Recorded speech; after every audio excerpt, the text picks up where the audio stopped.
Il y a pas si longtemps, quelqu'un me demandait, étant donné que vous intégrez les enfants au culte, ça veut dire qu'il doit y avoir des sujets que vous ne pouvez pas aborder. Comment vous faites pour parler de sexualité si les enfants sont là?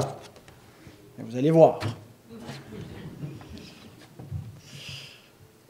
Et en fait, je crois qu'il est approprié que les enfants soient là, pour autant qu'on parle de ce sujet de manière appropriée. Il n'y a pas l'air d'en avoir beaucoup, là, je vois seulement deux derrière. Un mot, donc, en commençant pour les parents, justement, concernant l'éducation sexuelle des enfants. Si vous attendez que vos enfants aient 14 ans pour commencer à leur en parler, il est un peu tard. Hein? La conscience sexuelle commence très, très tôt. Ça varie d'une personne à l'autre, mais c'est quelque chose qui commence même dans la petite enfance. Et il faut être capable, donc, d'accompagner nos enfants là-dedans, ne pas avoir peur de le faire et de les instruire dans les voies du Seigneur et leur expliquer, pas seulement comment les bébés se font. Une fois qu'on leur a expliqué cela, c'est pas tout. Il n'y a pas une seule discussion que nous aurons avec eux sur le sujet de la sexualité dans leur éducation, mais nous devrions les accompagner tout au long, donc de leur enfance, de leur adolescence, et le sujet va revenir à l'occasion à mesure qu'ils prennent conscience de certaines choses. Et donc, il faut les équiper, parce qu'on vit dans un monde où, s'ils ne sont pas prêts, s'ils ne sont pas équipés, bien, ils vont se faire entraîner dans la mouvance du monde. Si vous comptez sur l'école pour faire l'éducation sexuelle de vos enfants, c'est une très mauvaise stratégie. L'école publique ne suit pas les préceptes divins concernant la sexualité. Elle se pose plutôt dans la lignée de l'immoralité sexuelle. Et donc, ne comptez pas trop sur l'école ou sur la société de manière générale. Nous devons être proactifs dans ce domaine-là et développer plus que une conscience avec des interdits dans la tête de nos enfants, mais un caractère qui craint Dieu et qui va les amener à conserver une pureté sexuelle comme une pureté dans le reste aussi de leur vie. Donc, c'était simplement un petit mot d'introduction pour les parents. J'aimerais vous inviter à vous lever pour la lecture de la parole dans Matthieu 5, 27 à 30. Écoutez la parole divine. Vous avez appris qu'il a été dit, « Tu ne commettras point d'adultère. » Mais moi, je vous dis que quiconque regarde une femme pour la convoiter a déjà commis un adultère avec elle dans son cœur. Si ton œil droit est pour toi une occasion de chute, arrache-le et jette-le loin de toi, car il est avantageux pour toi qu'un seul de tes membres périsse et que ton corps entier ne soit pas jeté dans la géhenne.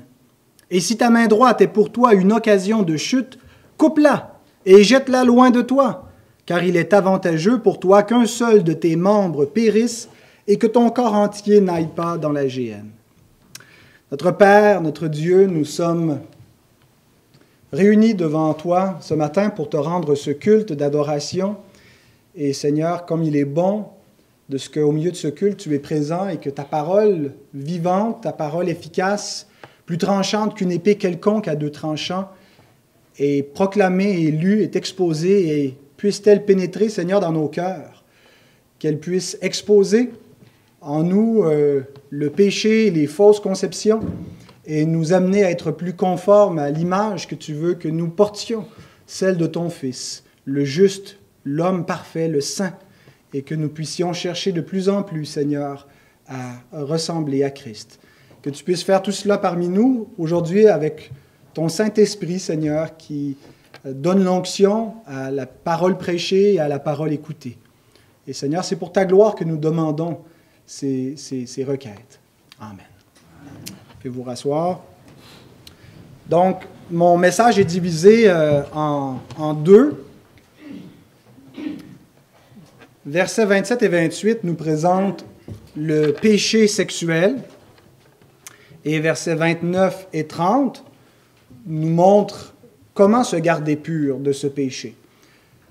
Donc, on va d'abord voir, si on veut, un peu la théorie du péché et maintenant, ensuite, des applications concrètes, radicales, pour se garder pur pour Dieu.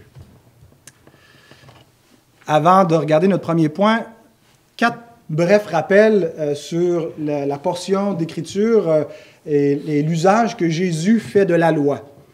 Nous avons vu jusqu'à présent que Jésus n'est pas venu abolir la loi. Verset 17, il est venu l'accomplir.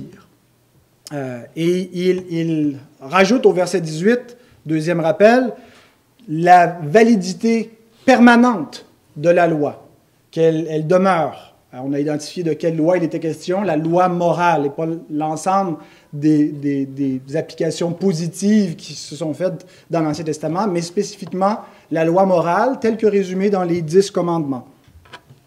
Donc, il n'est pas venu l'abolir. Deuxièmement, elle est permanente. Troisièmement, on voit comment Jésus utilise la loi dans son sermon pour exposer le péché et pour identifier en même temps les enfants du royaume, ceux qui pratiquent véritablement la loi et non pas une caricature de la loi. Et quatrièmement, on a compris que l'opposition que Jésus fait n'est pas envers la loi. Vous avez entendu qu'il a été dit, mais moi je vous dis, il n'est pas en train de changer, de rehausser la loi, mais il s'oppose à un enseignement un peu dénaturé de la loi, réducteur, et il donne le véritable sens de la loi morale de Dieu et l'applique donc pour ses auditeurs.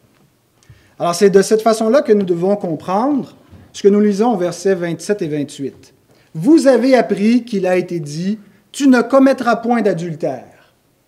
Mais moi, je vous dis que quiconque regarde une femme pour la convoiter a déjà commis un adultère avec elle dans son cœur. » Ici, Jésus ne s'oppose pas à ce qui a été dit, il n'ajoute pas, mais il donne le vrai sens du commandement, du 7e commandement. Donc, Jésus nous parle dans ces 2 versets du péché sexuel. La sexualité est une bénédiction en soi. Dans ce message, ça ne va peut-être pas te donner l'impression que c'est une si grande bénédiction, ça va donner peut-être plutôt l'impression que c'est une malédiction. Parce que le but de ce message, ce n'est pas de parler de la sexualité épanouie et heureuse dans la vie de couple, mais plutôt de la déviance de la norme que Dieu a donnée. La sexualité est une bénédiction lorsqu'elle est utilisée comme Dieu l'entend. C'est lui qui a donné la sexualité aux êtres humains et il l'a donné pour le couple homme-femme dans le cadre du mariage. Et bien sûr, depuis la chute, ce n'est pas le seul usage que l'homme fait de la sexualité. Comparons la sexualité à un feu de foyer. Un feu de foyer dégage de la chaleur, de la lumière, est agréable et peut réchauffer toute une maison tant qu'il est dans le foyer. Mais lorsqu'il sort du foyer qui le garde et qu'il embrase la maison, il est destructeur. Il n'est plus une bénédiction. La sexualité qui est dans le foyer, dans le mariage, elle va apporter tous les bénéfices que le Créateur lui a promis. Mais lorsqu'elle sort de ce cadre, lorsqu'elle sort du foyer, qu'elle consomme, elle est destructrice.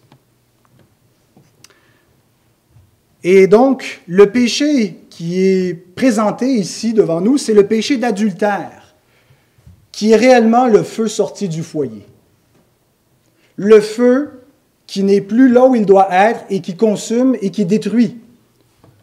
Proverbe 6, 27 à 29. « Quelqu'un mettra-t-il du feu dans son sein sans que ses vêtements s'enflamment? Quelqu'un marchera-t-il sur des charbons ardents sans que ses pieds soient brûlés? Il en est de même pour celui qui va vers la femme de son prochain. Quiconque la touche ne restera pas impuni. » Ce péché est très grave et il laisse de graves conséquences. C'est un péché qui est destructeur. Paul va dire que tous les péchés sont mortels, mais il y a des péchés qui sont plus graves que d'autres. Et lorsqu'il arrive à l'immoralité sexuelle, il dit qu'en faisant ça, nous péchons contre notre propre corps. Et c'est un péché qui a de graves conséquences qui détruit des foyers, qui détruit des maisons, des mariages. On ne se blesse pas seulement soi-même lorsqu'on commet ce péché d'adultère, mais on blesse d'autres gens.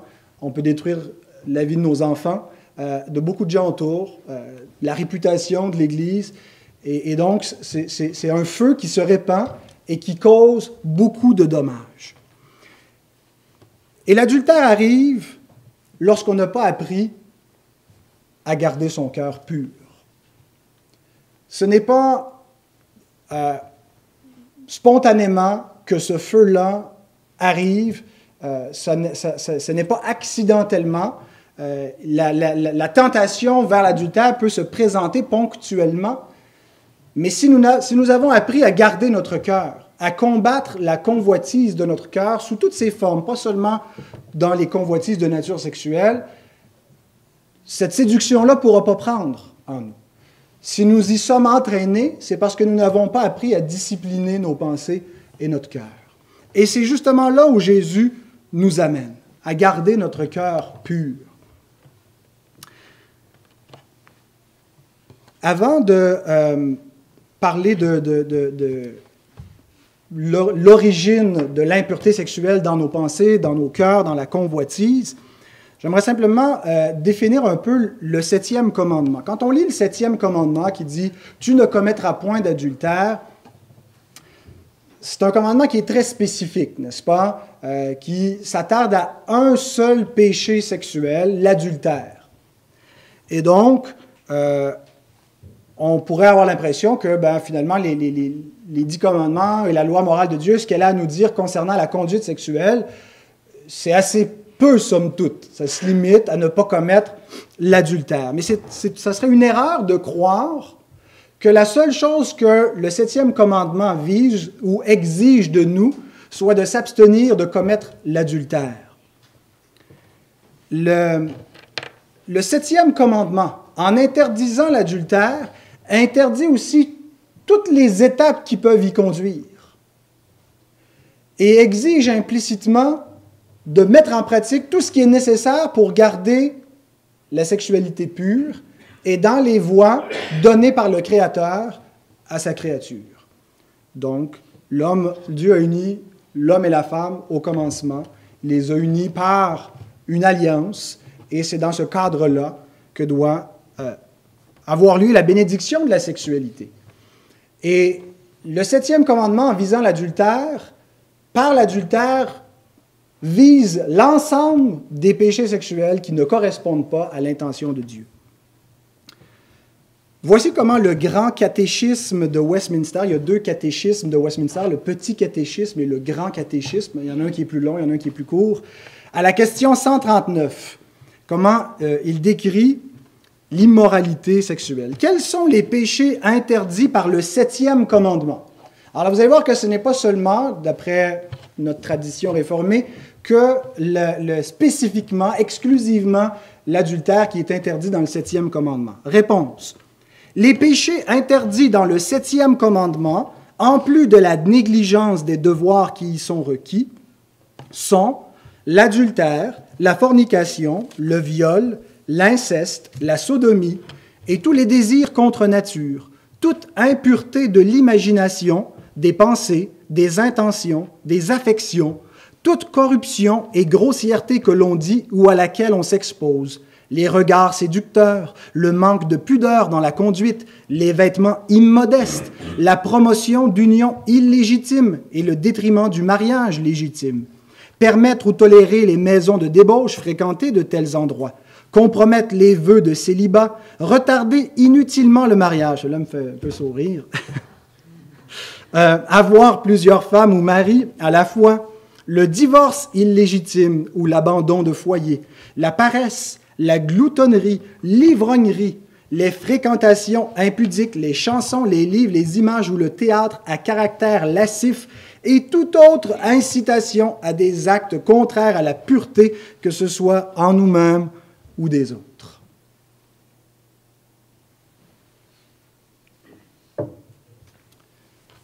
Bref, lorsque Dieu déclare « Tu ne commettras pas d'adultère », Ce qu'il exige de nous, c'est de nous garder purs.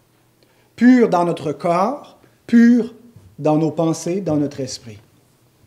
Une pureté, donc, spécifiquement vis-à-vis de la sexualité, mais aussi dans l'ensemble de notre conduite qui pourrait nous mener à une sorte de licence et de paresse spirituelle, de paresse qui entraînerait une conduite licencieuse, de légèreté, et donc qui serait contraire à la pureté.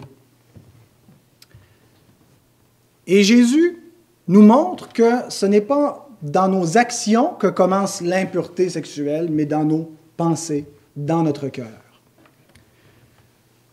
Les chefs religieux de l'époque du Seigneur accordaient beaucoup donc d'importance à la pureté rituelle et inclusivement aussi la pureté sur le plan de la sexualité. Mais c'était surtout dans une conception externe de la chose. Par exemple, on voit lorsque Jésus s'assoit avec des gens de mauvaise vie, avec même des prostituées.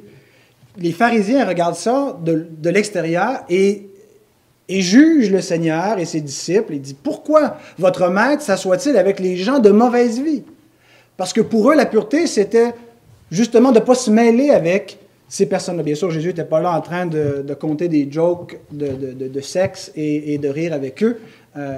Il s'assoyait avec eux, mais pour leur enseigner la parole de Dieu. On voit par exemple Simon le pharisien qui, lorsqu'il reçoit Jésus dans sa maison, entre une femme prostituée qui pleure sur les pieds de Jésus, qui lui lave les pieds avec ses larmes et les essuie avec ses cheveux, et lui pense en lui-même, cet homme n'est pas un prophète.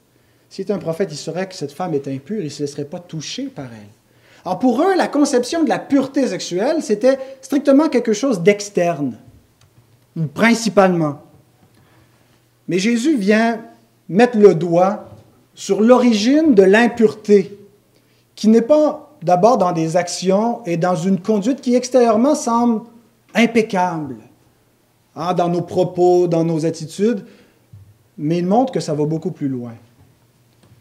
Qu'on peut avoir l'apparence d'être des personnes très chastes, très retenues, mais être consumées par les péchés d'impureté sexuelle de l'intérieur. Et ce n'est pas une nouveauté. Ce que Jésus est en train d'amener ici, ce n'est pas un pas de plus que la spiritualité de la Nouvelle Alliance amène par rapport à la légalité de l'Ancienne Alliance.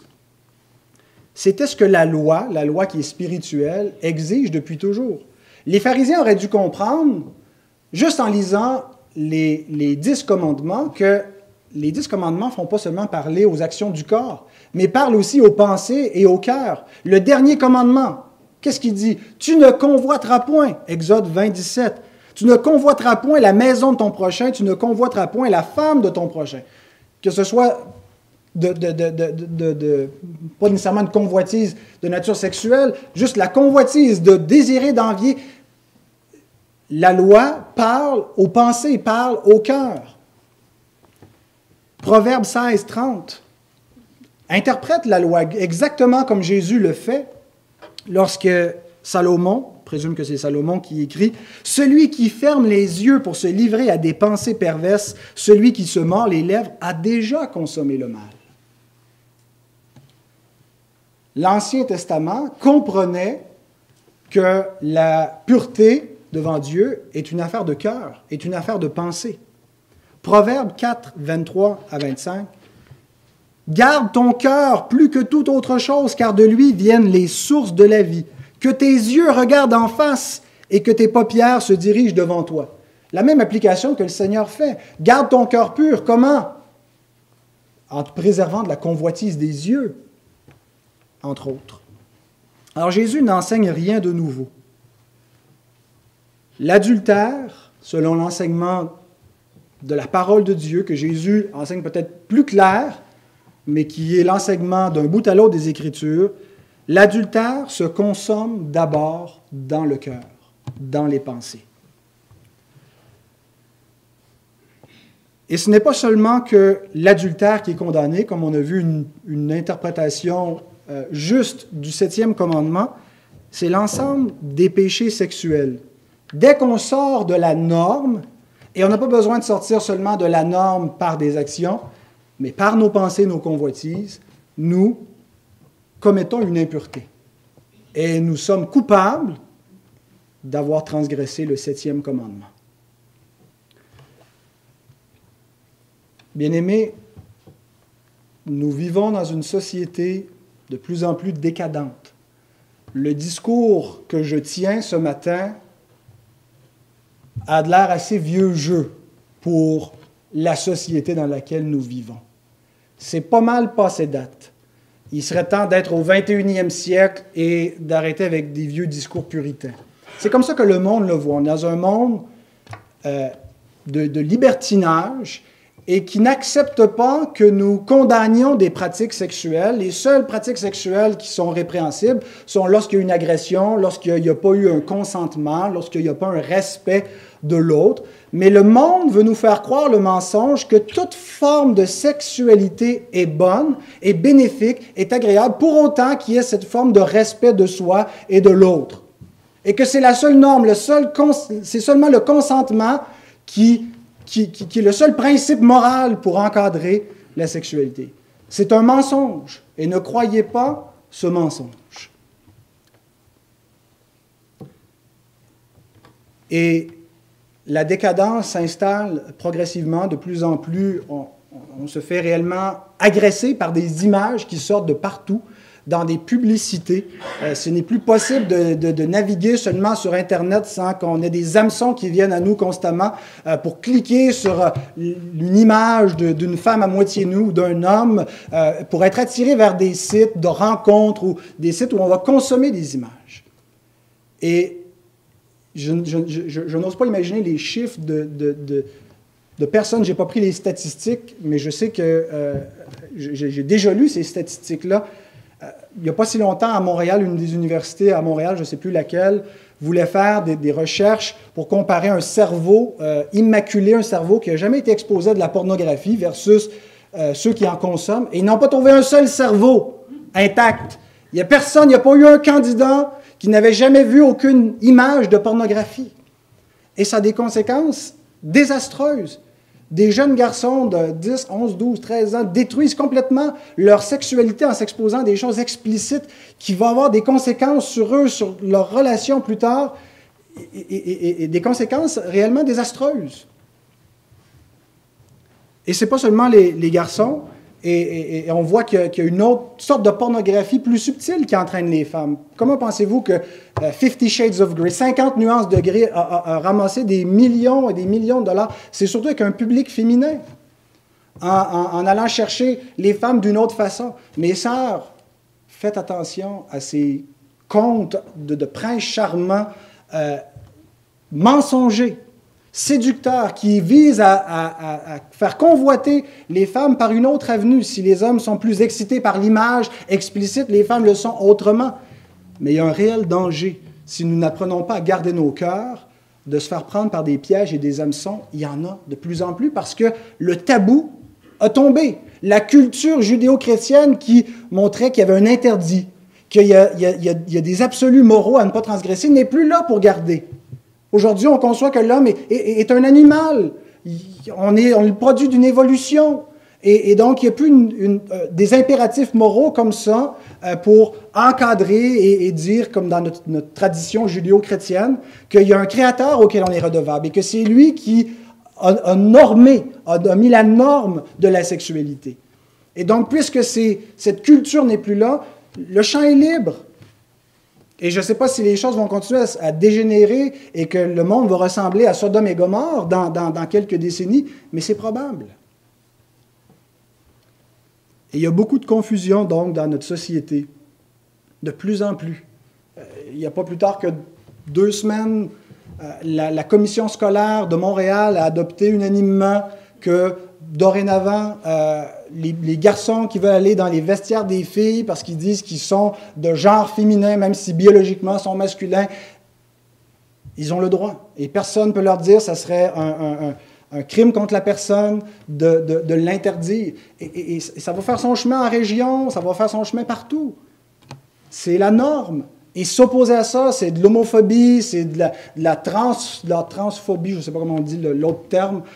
Et réellement, il y a de la confusion. Et il y a de la complaisance dans l'élite journalistique, plus que de la complaisance, du militantisme pour pousser cela. Et le dernier bastion qui résiste à cet engouement, à cette folie, à cette confusion, c'est l'Église qui est pas mal timide, qui n'ose pas dire grand-chose parce qu'elle a peur. C'est dans ce contexte-là que nous sommes. Alors, armons-nous.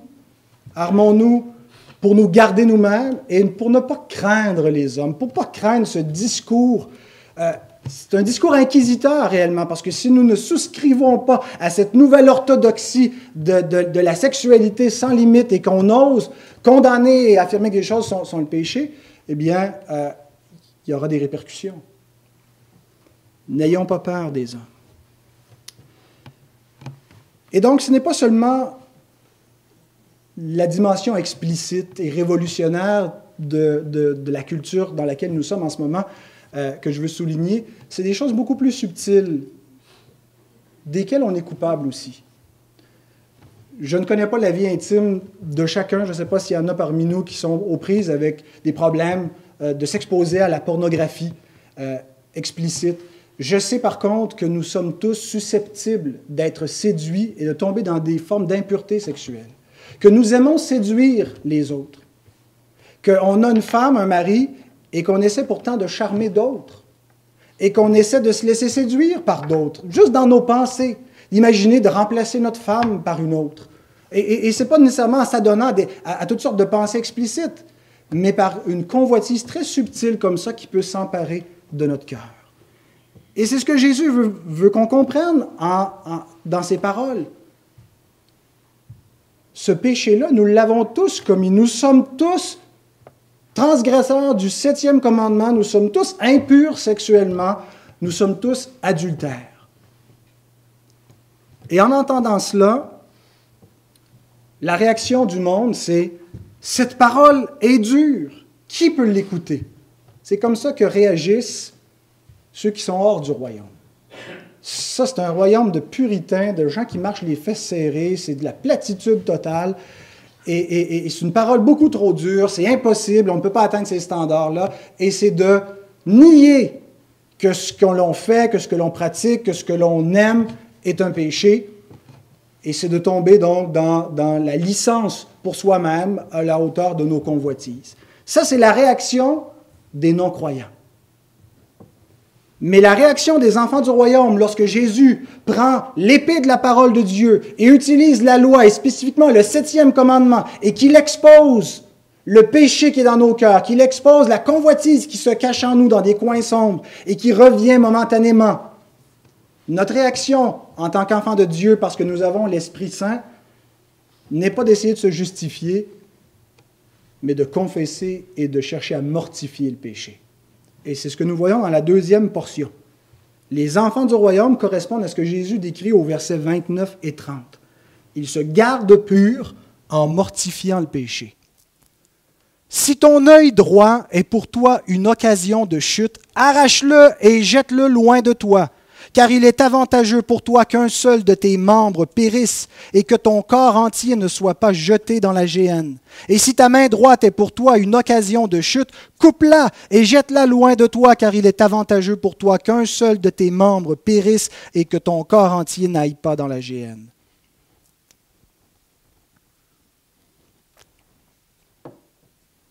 Deux remarques avant de passer aux applications de ces versets. Ce sont deux exemples que Jésus donne pour un même but. Donc, les deux convergent, c'est deux exemples différents, mais tout simplement pour qu'on comprenne que nos membres ne doivent pas être mis au service du péché. Nos membres doivent être mis au service de la justice de Dieu. Deuxième remarque, je pense qu'il y a peut-être une progression. On passe de l'œil à la main, de ce qu'on voit qui suscite en nous une convoitise à un geste, une action.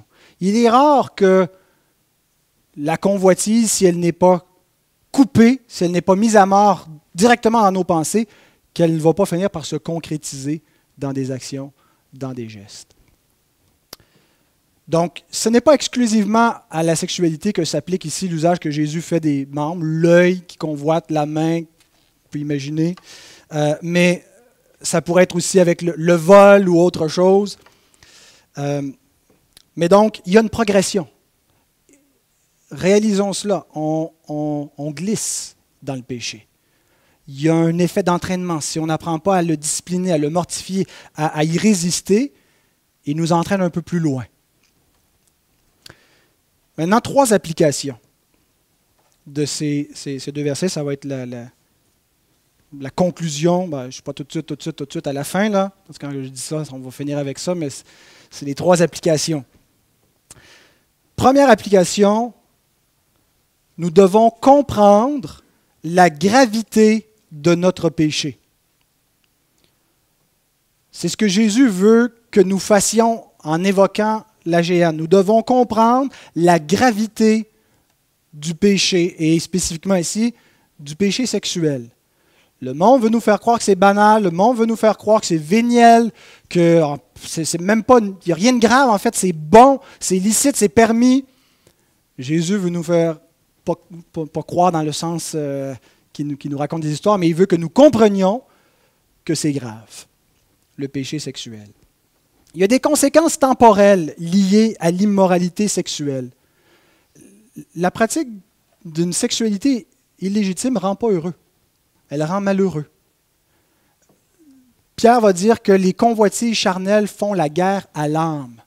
Il y a beaucoup il y a une facture sociale à payer pour la déviance que l'on promeut dans la culture actuelle.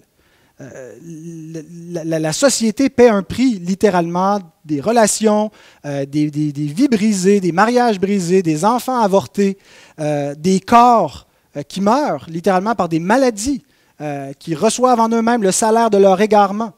Et donc, il y a des mots, M-A-U-X, temporels. Mais ce n'est pas de ces mots-là que Jésus nous parle. Il nous parle de quelque chose d'infiniment plus grave. Une conséquence beaucoup plus grave de l'impureté sexuelle que toutes les conséquences que le monde voit, que le monde essaie de mettre de côté, essaie de relativiser, de cacher même. Jésus s'attaque directement aux conséquences éternelles.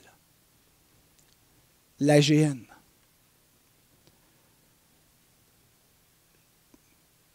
Ce sont des péchés spécifiques, bien-aimés, qui vont faire que les hommes vont aller en enfer. C'est pas...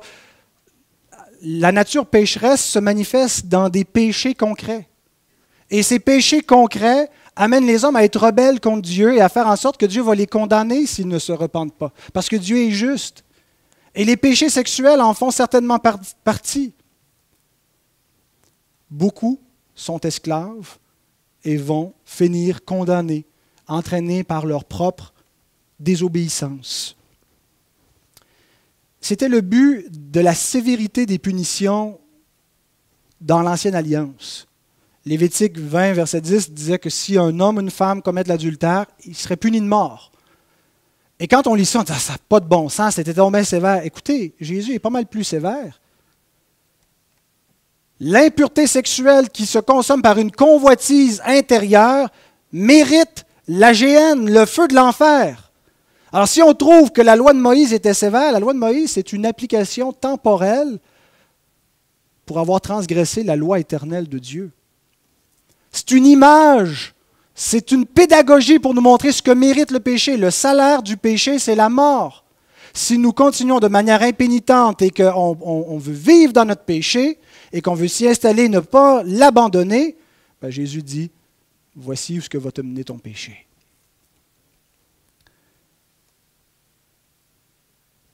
La première chose que nous devons comprendre, c'est la gravité de notre péché sexuel. Ne vous croyez pas vous-même cette petite voix intérieure qui vous dit « c'est pas si grave ». Tout le monde le fait. Voyons donc. C'est une culture, ce n'est pas une question d'impératifs moraux. Comprenez la gravité du péché. Tous les péchés sont mortels. Et on n'est pas en train de dire ici que parce qu'il n'y a pas une différence entre un adultère consommé versus un adultère dans les pensées. L'adultère consommé est encore plus grave que l'adultère dans les pensées.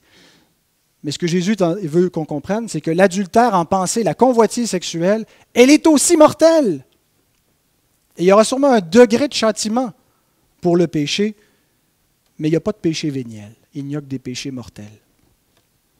Alors c'est la première étape pour être délivré de notre péché, c'est de comprendre sa gravité. Si on pense que c'est banal, on ne fera pas grand-chose pour le mortifier. Si on réalise que c'est mortel, que c'est contraire à la volonté de Dieu, c'est la première étape. J.C. Ryle dit « L'ignorance de la signification réelle de la loi est l'une des simples raisons pourquoi si peu de gens valorisent l'Évangile et se contentent d'un christianisme formel. Ils ne voient guère la rigueur de la sainteté de Dieu dans les 10 commandements. S'ils la voyaient, ils ne pourraient jamais être tranquilles avant d'avoir trouvé refuge en Christ. » Comprenez-vous le sens véritable de la loi de Dieu? Est-ce qu'elle expose votre péché? Est-ce qu'elle vous fait réaliser que sans celui qui est venu accomplir la loi, vous êtes perdu?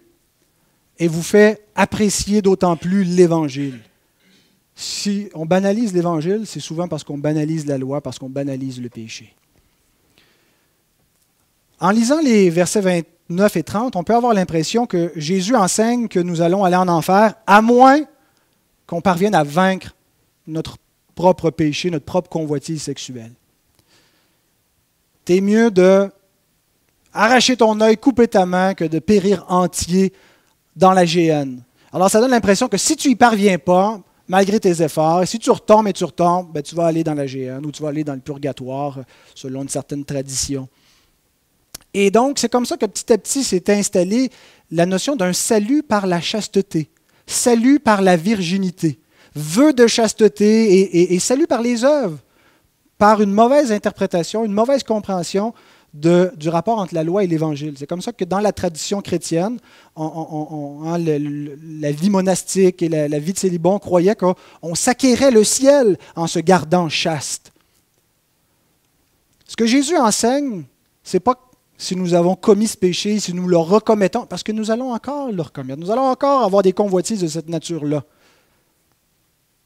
Ce que Jésus enseigne, c'est si nous demeurons impénitents.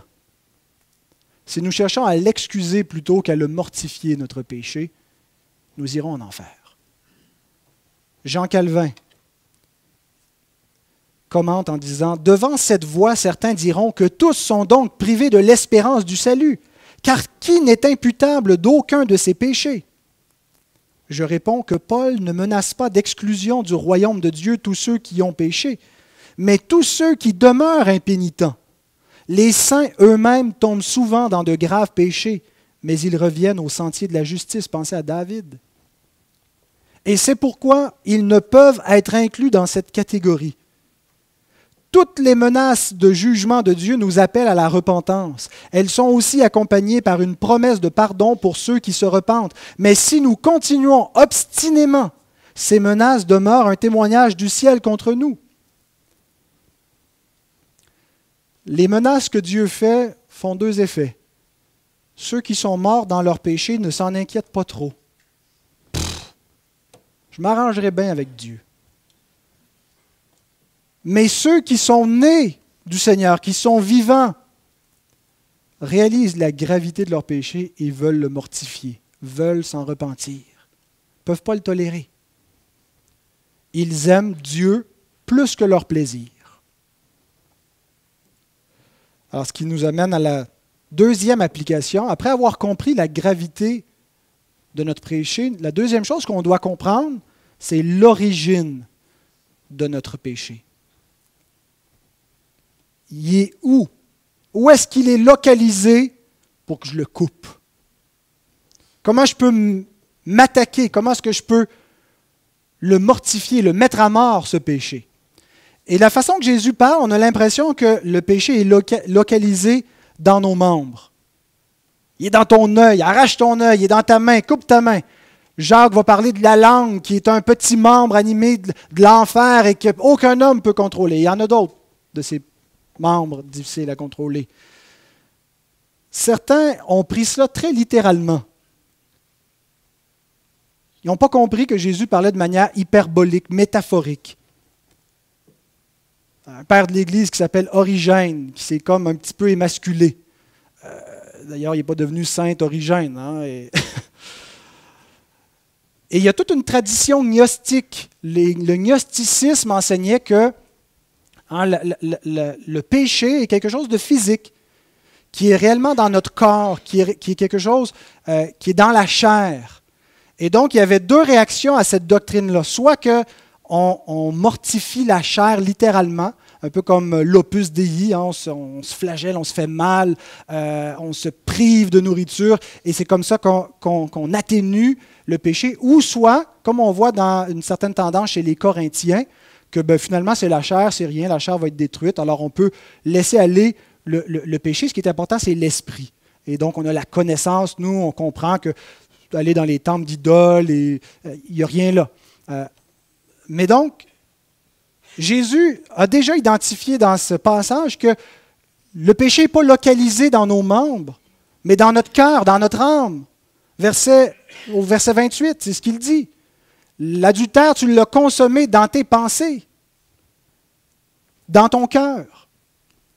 Et il va dire plus tard dans Matthieu 15, verset 19, « C'est du cœur que viennent les mauvaises pensées, les meurtres, les adultères, les débauches, les vols, les faux témoignages, les calomnies. » C'est du cœur, pas l'organe qui pompe le sang, l'âme, la volonté, la pensée, l'intériorité de l'homme. Ce n'est pas quelque chose de matériel. Donc, mutiler son corps ne réglera pas le problème. La castration chimique n'est pas très, très efficace pour libérer les prédateurs des convoitises qu'ils ont.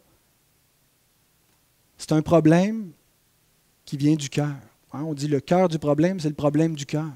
Ce n'est pas dans les membres. Donc, il ne faut pas prendre Jésus littéralement ici. Ah ben si je me coupe la main, si je mutile mon corps, je vais être libéré de ce péché-là. Jésus a identifié que le péché était dans nos pensées. Alors, quand on comprend l'origine, c'est comme ça qu'on peut arriver à se garder pur. On sait sur quoi on doit travailler. Travailler notre âme, détourner nos pensées. Et ce n'est pas seulement, vous savez, des fois il y a des pensées stupides qui nous traversent la tête, qu'on ne cherche pas qui arrivent comme ça ponctuellement, des images qu'on peut juste chasser, disperser. Mais on parle ici de convoitises qu'on pourrait porter à entretenir. Où là, c'est plus seulement accidentellement, il y a quelque chose, une image qui se présente, mais c'est notre volonté. On se livre à nos pensées. Et c'est comme ça qu'on s'attaque à la racine du péché en apprenant à maîtriser notre propre cœur. Thomas Watson, un puritain, écrit « Comme un homme peut mourir d'une hémorragie interne, ainsi il peut être damné pour les bouillonnements intérieurs de la convoitise s'ils ne sont pas mortifiés. » C'est avec notre âme qu'on a besoin de traiter, avec notre volonté. C'est à la repentance qu'on doit être amené et réamené à nouveau en confessant notre péché et en cherchant de toute notre volonté, de tout notre cœur, à en être libéré. Donc, ce que nous devons apprendre à faire, c'est garder notre cœur. Pour garder notre corps, il faut garder notre cœur, il faut garder notre âme. Et si on a appris à le faire, si on a été entraîné, la convoitise n'arrivera pas à exciter nos sens pour nous entraîner après elle. Si on n'a pas appris à entraîner nos cœurs, nos sens peuvent être séduits assez facilement. Une image que l'on voit, et quoi que ce soit, quelque chose qui déclenche en nous la convoitise.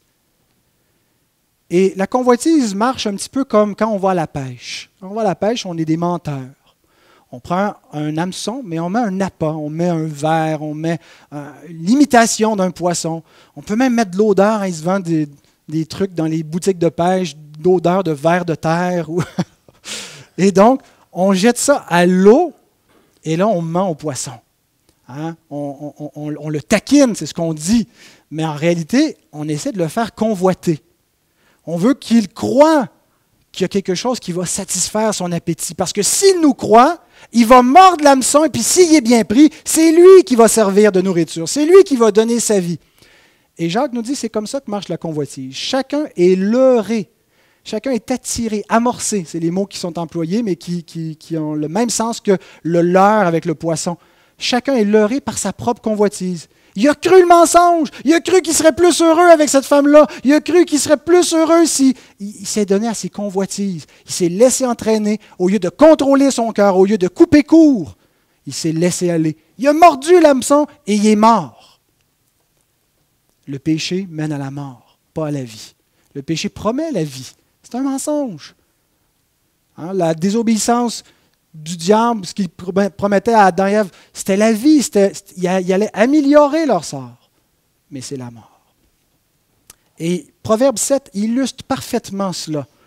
Dans un récit que Salomon nous raconte, où il est à la fenêtre, on peut l'imaginer, il est dans son palais, il regarde dehors dans la cour de Jérusalem, et il voit un jeune homme qui va être séduit par une femme, qui va l'entraîner par des convoitises. Et je pense ici que la femme qui l'utilise, Salomon, est simplement là pour personnifier la convoitise. Peut-être qu'il a vu littéralement cette scène-là arriver, mais de la façon qu'il parle de la femme, ce n'est pas seulement une personne, c'est ce que fait la convoitise avec tous les êtres humains si on n'apprend pas à la déjouer.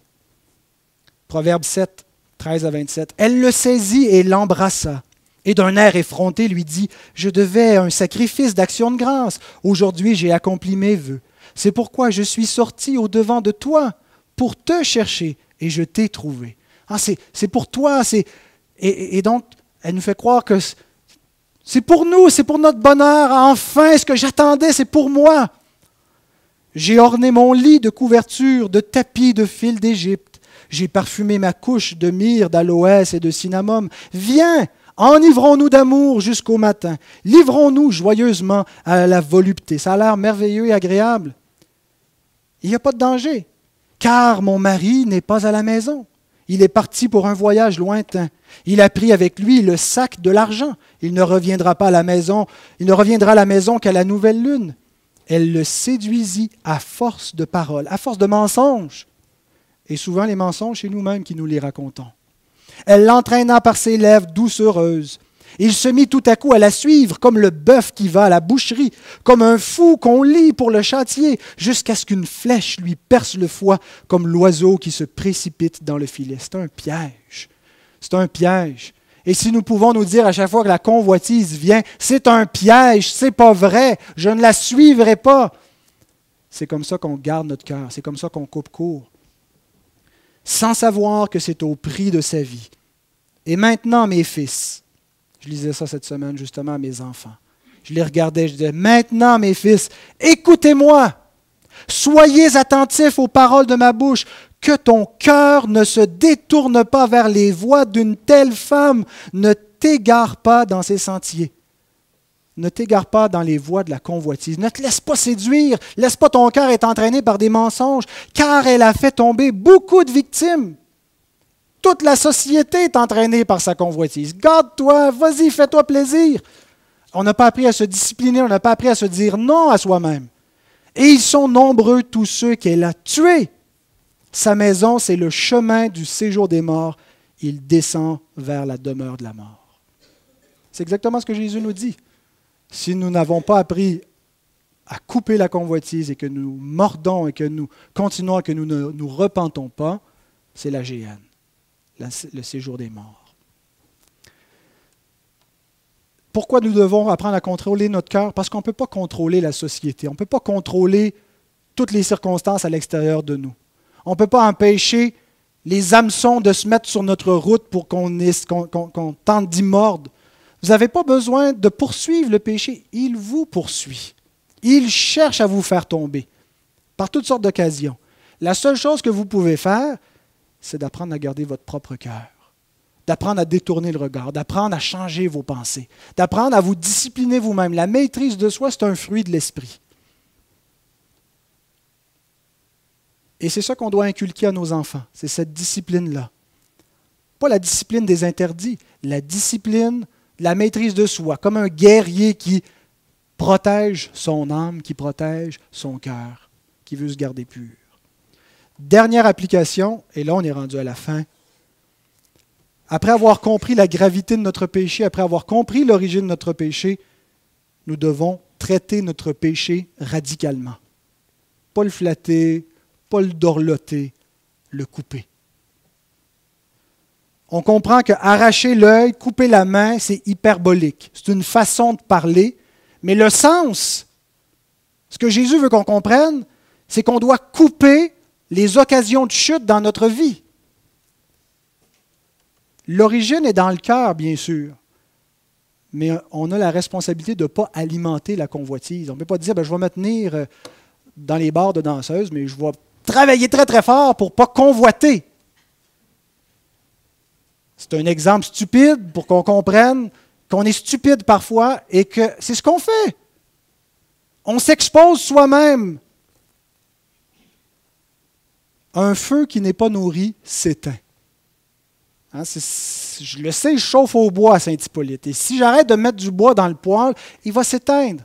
Et des fois, c'est bon d'alimenter un feu dans la vie de couple, dans le mariage, mais il y a des feux qu'il faut laisser s'éteindre, qu'il faut accélérer leur extinction. Et ce que Jésus nous dit, ce n'est pas de diminuer. Vas-y, par étapes. Coupe drastiquement. Alors, que dois-je couper dans ma vie pour me garder pur? C'est l'application concrète à laquelle on doit venir chacun de nous. Pensez à ce qui peut être une occasion qui vous amène à convoiter. Et si ce n'est pas seulement des convoitises de nature sexuelle, c'est d'autres sortes de convoitises qui vous amènent à être amer, frustré, parce que vous n'avez pas ce que vous voudriez avoir. Qu'est-ce qui nous amène à tomber dans la convoitise? Qu'est-ce que je dois couper? Peut-être qu'il faut couper l'Internet. Des fois, on ne peut pas le couper complètement parce qu'on en a besoin pour travailler, mais comment est-ce que je peux faire pour couper ce qui m'entraîne, les pièges? Il y a des logiciels qui existent pour nous protéger nous-mêmes, pour ne pas être entraînés. Même si ce n'est pas juste vers des sites pornographiques, juste pour arrêter de perdre du temps sur des choses chronophages qui mangent notre temps. Hein, il y a des logiciels qu'on installe sur nos navigateurs qui disent « Je ne peux pas passer plus que 5 minutes par jour sur Facebook. » Après 5 minutes, le navigateur n'accepte plus d'y aller. Bon, on peut toujours le désinstaller, mais des choses comme ça qu'on peut se mettre pour se forcer à se discipliner soi-même. Il faut couper. Quelle relation dois-je couper? Est-ce qu'il y a des relations, des fois, on entretient des gens que l'on voit, des échanges que l'on a, des relations secrètes? Il existait même, je ne sais pas si ça existe encore, là, le site là, qui a été exposé, mis à jour là, pour faire les rencontres d'adultères, là, où tu t'inscris puis tu peux rencontrer quelqu'un. Life is short, have an affair. C'est ça le slogan. Je ne me souviens plus du nom, mais peu importe, ce n'est pas important. Je ne voudrais pas susciter votre curiosité. Des fois, c'est ça qui arrive. Hein, j'écoute des podcasts, puis là, ils nous parlent de nouvelles, puis je ne peux même pas le nommer, c'est trop scandaleux pour mon programme. Alors là, tu as juste envie d'aller savoir ce qui est. Mais c'est comme ça qu'on est. La convoitise est excitée. Il faut couper. Qu'est-ce qu'il faut couper? Mes pensées. Les pensées auxquelles on s'adonne, comment est-ce que je peux les déjouer? Est-ce que je dois couper mon célibat? Paul dit que pour éviter les scandales et les occasions de chute, que chacun ait sa propre femme. Ça peut avoir l'air assez prosaïque, hein, de dire je vais me marier pour satisfaire des besoins. Mieux vaut se marier que de brûler. Hein. C'est ce que Paul dit. Qu'est-ce que je dois faire? Qu'est-ce que je peux mettre en ordre? Qu'est-ce que je dois couper pour rester pur pour Dieu? Alors, tel est le véritable sens de la mortification du péché. Ce n'est pas se fouetter, ce n'est pas couper les membres, c'est couper les occasions de chute, c'est garder son cœur. Et ce n'est pas seulement une activité négative. Si vous faites juste couper sans remplacer par quelque chose de positif qui prend la place, il y a un manque. Hein? Quand on chasse les démons et qu'il n'y a pas quelqu'un qui vient habiter la maison, ils reviennent avec cet esprit plus fort et ils reprennent leur place. Regardez comment Paul nous dit que la sanctification, d'un côté, elle est négative. On se sépare de quelque chose, on se prive du péché, mais on le remplace par quelque chose de positif, une consécration à Dieu. Ainsi, vous-même, regardez-vous comme mort au péché. Ah, d'un côté, on est mort. On n'est plus là pour servir le péché. Et comme vivant pour Dieu en Jésus-Christ. Donc, si mon temps ne sert plus à servir le péché, maintenant, je vis pour servir Dieu. Ce n'est pas juste une absence, il y a une présence qui remplace l'absence. que le péché ne règne donc point dans vos corps mortels et n'obéissez pas à ses convoitises. Il veut prendre le contrôle. Il veut dicter à vos membres d'agir et d'aller à tel endroit. N'obéissez plus à ses convoitises. Ne livrez pas vos membres au péché comme des instruments d'iniquité, mais donnez-vous vous-même à Dieu comme étant vivant de mort que vous étiez, et offrez à Dieu vos membres comme des instruments de justice. C'est comme ça que nous parvenons à la sainteté et à la pureté, non pas par l'ascétisme, en se privant, en s'isolant, je vais aller vivre dans une grotte, dans un monastère, je vais être pur. Non, c'est en se consacrant à Dieu, en invoquant avec ceux qui aiment le Seigneur, en invoquant le Seigneur et en me tenant avec ces gens-là, en remplaçant donc le péché par la justice dans ma vie. Que le Seigneur bénisse sa parole, qu'elle puisse produire l'effet de sanctification voulu. Nous allons passer à la table du Seigneur maintenant.